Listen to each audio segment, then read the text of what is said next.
Hello friends, in today's video I'm gonna be walking through how to change powered by Shopify.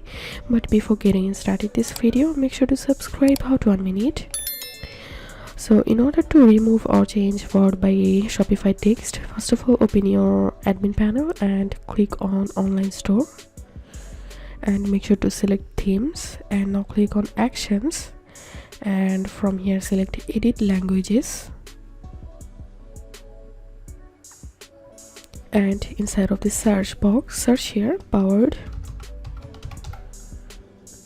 and here you'll find this powered by Shopify section. So all you have to need, just highlight all this text and give a single space, and highlight all this text and click on delete and give a single space and click on save.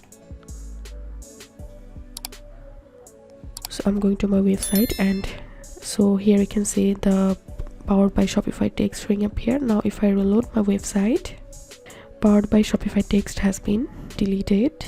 If you think to see more Shopify videos, please check the links in descriptions. If this video helped you, give a thumbs up and please consider subscribe how to 1 minute. Thank you for watching.